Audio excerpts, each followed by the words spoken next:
and welcome to the Strange Occurrences of Lost Lake podcast by Ben and Parker. Today is Halloween, so we're going live with a special cassette tape for you guys. Alright, as always, Parker, you may do the honors. No, Ben, you do the honors. No, I insist. Dude, you're just being lazy. Yeah, I am a bit.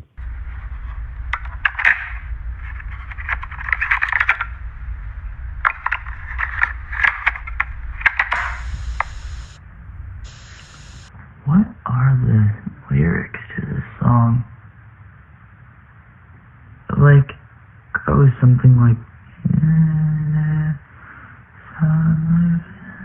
Oh, gosh! Parker, you put in the wrong tape! Where?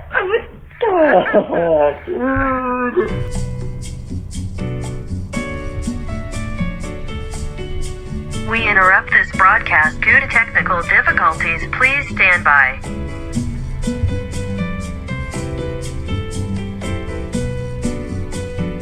And we're back.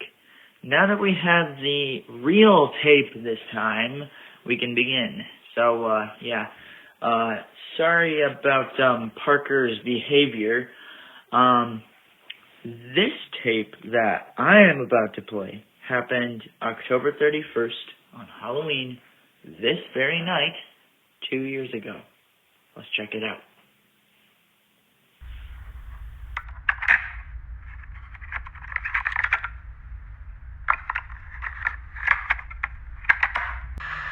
I think it's been about 3 years since I moved from Burlington to Lost Lake. I do specifically remember that when I first arrived to Lost Lake, on my work breaks, I would often take long walks just to familiarize myself with the area. And on this one particular day, I was walking on a stretch of road that went on through the cemetery. I decided to be brave that day. So I was walking through the cemetery, and I came across a cassette tape on the ground. And it looked like the elements had gotten to it, and it looked about a year old. So I picked it up, and I tried to look for a label, and I tried to see if maybe it belonged to someone, but there was no label. It looked like absolutely clean, besides the mud and the elements. So I decided to take it with me and give it a listen. And what I did was I listened to the cassette tape. I basically just kept playing it, and I wrote down word for word what I was hearing. So everything I'm about to read was on the cassette tape I found. Report begins now. Tonight is Halloween. My friends and I decided to finally go to that abandoned house in the cemetery that has been there for over a decade. My friends and I were standing in front of the abandoned house. I had that fluttery feeling that you get in the pit of your stomach when you know something bad is going to happen. My conscience was doing backflips, warning me about where I was. But I didn't want to be a loser, so I put on a brave face. I didn't warn my friends. I was being a coward in the moment. I knew Mac was gonna dare me to go inside. And I was right.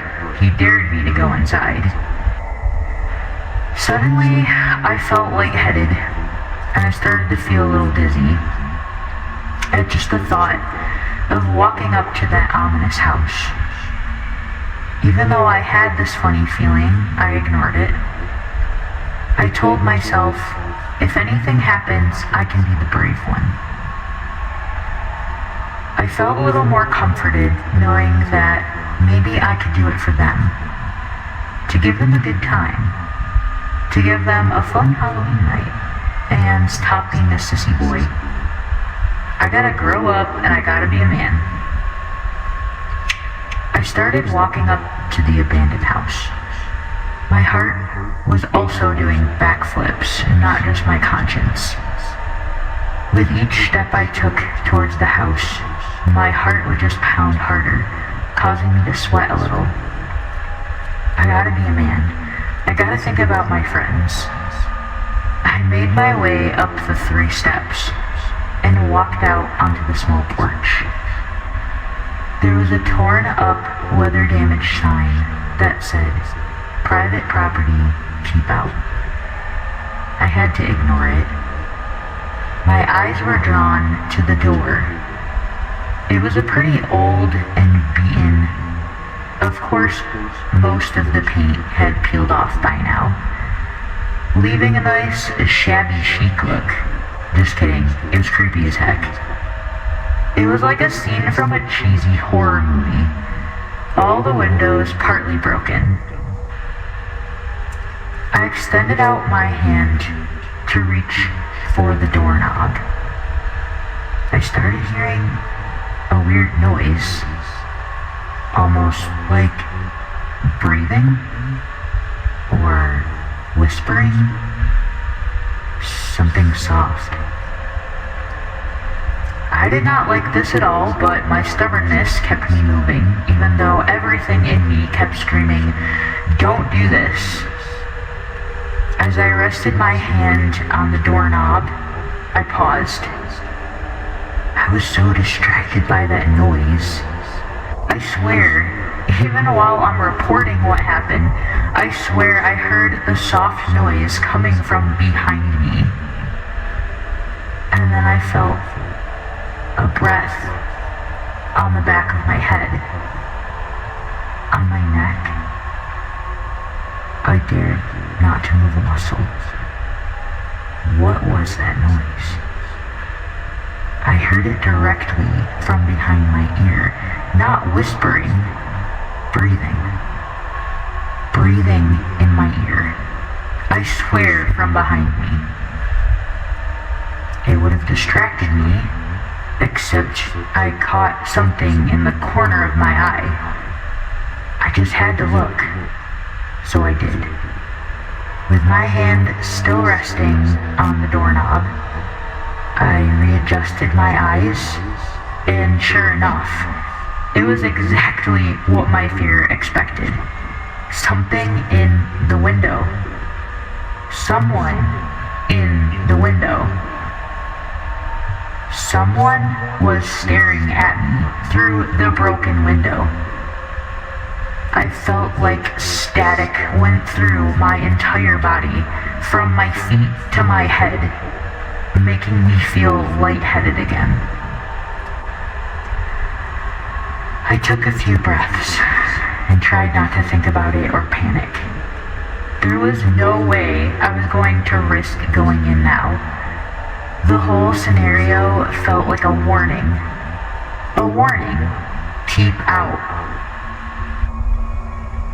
I hope that the person didn't see me looking at it or him. I quickly turned around and I allowed my adrenaline to take over, and I said to my friends, "You know what? On second thought, let's not go in there. Not today." My imagination was running through all of the different scenarios of terrible things that could happen. All my friends booed me. "Aw, come on, don't be a wet blanket." I said, "No, guys, really, please don't go in there." My best friend stood up for me and he said, "Yeah, I'm with you on this one. If he says it's not a good idea, we shouldn't do it. Let's just go home, you guys." I said, "We didn't come out all this way just so you guys can wimp out." He bravely shoved me aside, or did so foolishly, and marched up the steps, turned the knob, and the door opened with one big creaking sound, and then slammed behind him. And then there was a loud pause of silence. I remember thinking, oh God, I shouldn't have let him go in there. I should have tried harder. My other friend really wanted to go in after him. She told us this whole thing was just one of his pranks. I told her, if it's not, what if something or someone really was in there? I told her maybe we should call the cops, but she seemed to think we would get in trouble. I couldn't stop her, and she took all the rest of my friends with her, even my best friend, and they just kind of laughed at me. There was nothing I could do at this point but just watch them all go in. I was the outcast again, always trying to save them, always trying to undo their mistakes and save their behinds, but I never get thanked, do I? They don't even know. It's always the quiet ones, isn't it? The quiet ones are always being left behind and laughed at, aren't they? The door opened again, with a wide swing and a loud creak. They left the door open and started walking into the house. I heard them calling each other's names, and then the door slammed shut behind them. Silence for a while, and then I heard a few screams. Oh God, I never wanted to do this. I never wanted this to happen. Forget my stupid adrenaline, forget my stupid fears. I'm gonna try to save them. I ran for the house, I swung the door wide open, and I peered into the darkness. There was a wide, open staircase in front of me, and my friends were all sprawled out. I heard a sinister laugh echoing through the entire house. I quickly put my hand in my pocket, preparing for what was going to happen. I didn't want to look, but I just kept staring into the darkness. I saw a ghostly figure of a hideous woman starting to come towards me on the staircase. The sinister laughing came closer to me. I felt like I was on a fast elevator going down. I didn't want to see the details, but I knew it wasn't good. There was red all over.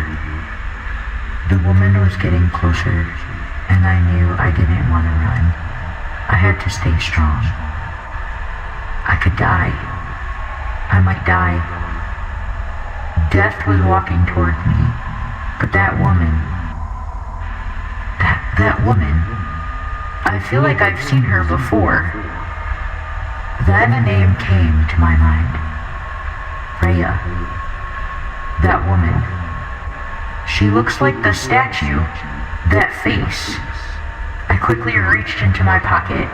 I know who she is now. That woman. That woman.